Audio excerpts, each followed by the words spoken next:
책으로 만나는 세상 책만세. 오늘은 사과에 대해서 이야기해 보려고 합니다.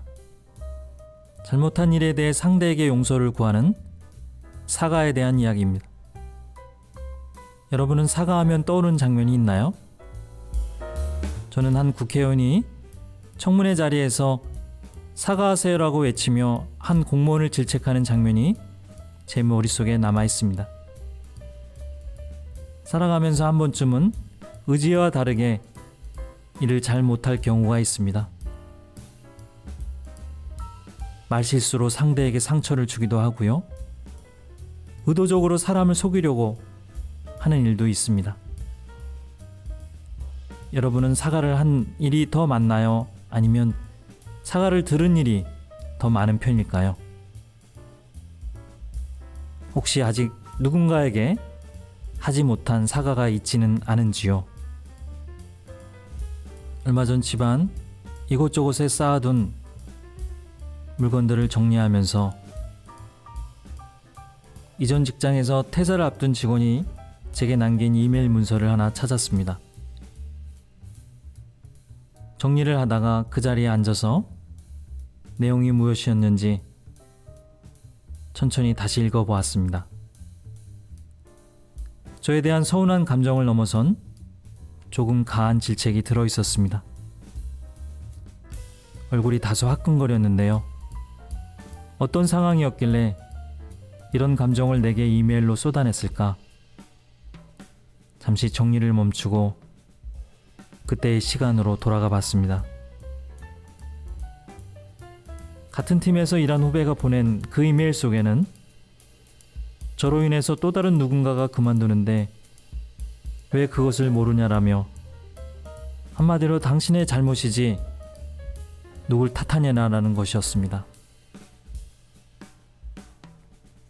수십 년 전 일이라서 정확한 상황이 잘 떠오르지 않아 답답했고, 그 상황에서 어떤 해결점을 찾았는지 의문이 들었습니다. 다시 글을 본다면 어떤 상황이었는지 묻고 제게 잘못이 있다면 사과를 해야겠다는 마음이 들었습니다. 그나저나 저는 왜 이 문서를, 이 메일을 버리지 못하고 프린트까지 해서 여지 끌고 있었던 걸까요? 무슨 미련이나 아쉬움 때문일까요? 내 기억이 없다고 해서 상대에게도 기억이 없는 것은 아닐 것입니다. 같은 상황에 대해서도 서로가 갖는 기억이 다릅니다. 그래서 문제가 생기고 오해가 일어납니다. 어떻게 해결할 수 있을까요? 여러분이라면 이런 상황에서 어떻게 하시겠습니까? 언론을 통해 사과 기자회견을 종종 보곤 하는데요. 그 모습을 보면서 형식적인 사과일까? 진정성 있는 사과일까? 제 나름대로 가름해 봅니다. 문제인식을 하지도 못한 상황에서 단지 문서 내용을 읽는 사과는 사과가 아닙니다. 그렇다면 사과는 어떻게 해야 하는 걸까요? 사과에 대한 모범 답안은 무엇일까요? 왜 우리는 제대로 된 사과를 하지도 받지도 못하는 걸까요? 신문지면에 여러 기업의 사과문이 실려서 그 내용에 어떤 차이가 있는지 살펴본 적이 있습니다. 급작스러운 상황 속에서 만들어진 사과문이라고는 하지만 핵심은 들어있지 않았습니다. 사회 곳곳에서 벌어지는 안타까운 사고 뒤에는 회사 관계자나 혹은 책임자의 사과회견이 잇따르는데요. 사과문을 발표한 사람은 발표를 마치자마자 질문과 답변 없이 그 자리를 벗어납니다. 지면에 실린 사과문 광고로 형식적인 사과를 다합니다. 정치인 사과 기자회견을 보면 진정한 사과로 느낄 수가 있나요?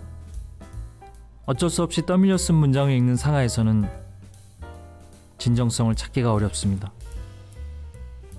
국감장에서 막말한 국회의원의 사과는 평소 어법처럼 사과문도 다르지 않았습니다. 사과문에 담겨야 할 사과의 주체, 대상은 물론이거니와 어떤 행위로 인해 피해를 보게 한 것인지에 대한 구체적인 언급이 없었습니다. 대중이 익히 알고 있다고 판단했을지언정 본인의 입을 통해서 직접 밝히는 것이 옳습니다. 사과의 이유, 목적, 사과의 대상, 해결 방법, 그리고 후속 조치를 그 내용 속에 담는 것이 올바른 사과문의 시작입니다. 문제 해결 방안과 피해 보상 내용도 담아야 합니다. 그런 내용이 실린 사과문을 여러분은 본 적이 있나요? 사과 형식을 따른 면피용 사과일 뿐입니다.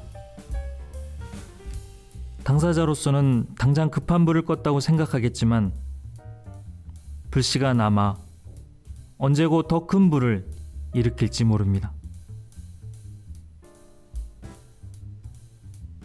작업 현장에서 사고로 목숨을 잃은 노동자들의 뉴스도 끊이지 않습니다. 업체 대표가 사고 직후 사과문을 발표하고 대책 방안도 내지만 또다시 같은 일이 반복됩니다. 왜 그럴까요? 진심을 읽을 수 없는 문장으로 채워진 사과는 오히려 조롱의 대상이 됩니다. 단순히 고개를 숙이고 무릎을 꿇는다고 해서 사과가 되는 게 아닙니다. 자신의 사적 이득을 취득하면서 정작 회사에는 막대한 손실을 입힌 한 그룹의 회장은 국감장에 출석해서 국회의원들 앞에서 무릎까지 꿇으며 사과를 했지만 정작 자리에 돌아와서는 옆에 있는 사람과 웃는 모습을 보여주기도 했습니다. 진짜 사과였을까요? 누구 앞에 진짜 무릎을 꿇어야 했던 걸까요? 여러분들도 잘 알고 계신 또 다른 한 그룹 회장의 사과는 어땠나요? 자식의 행동에 대한 국민 여론이 끓고 나서야 사과 기자회견을 하면서 국민께 진심으로 사과한다라고 말했습니다. 국민께 진심으로 사과하기에 앞서서 정작 피해자인 그 당사자에게는 사과를 했나요? 구체적인 내용을 담아 진심 있게 진심으로 사과를 했나요? 자식의 행동으로 인해 피해를 본 당사자에 대한 구체적인 언급은 그 사과문에는 없었습니다. 직장 후배였던 그를 다시 보면 그때의 일을 묻고 내가 잘못한 부분이 있다면 사과하고 싶습니다. 사표를 낸 이유가 어디에 있었는지 잘못한 부분은 사과하고 오해였다면 풀어도 보고 싶습니다. 늦었지만 많이 늦었지만 그래도 그것이 인생에 풀어야 할 숙제이니까. 왜 사과는 생각보다 힘들고 복잡하고 어려운가라는 부제를 단 책 사과의 대화 속에서 사과의 진정한 의미를 찾아봤습니다. 이 책에서 저자는 천여 건의 사례를 바탕으로 사과의 타이밍이 중요함을 일깨워주고 사람들이 사과하는 이유, 사과하지 않는 이유를 풀어냅니다. 거짓으로 사과하는 이들은 진정한 사과에 요구되는 과정을 제대로 밟으려 하지 않는다.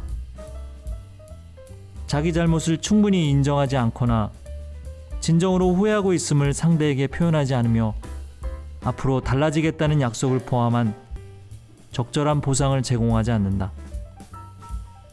이 세 가지 행동은 유효한 사과를 위해 필요한 값이다.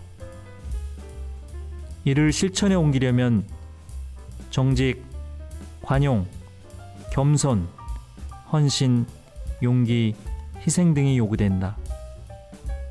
달리 말하면 효과적인 사과의 보상은 결코 훔칠 수 없는 것이다. 아론 라자르의 사과의 대회 속에서 거짓 사과가 되지 않기 위해서 어떻게 사과를 해야 하는지, 어떤 사과가 진짜 사과인지 여러분들과 함께 나눠봤습니다.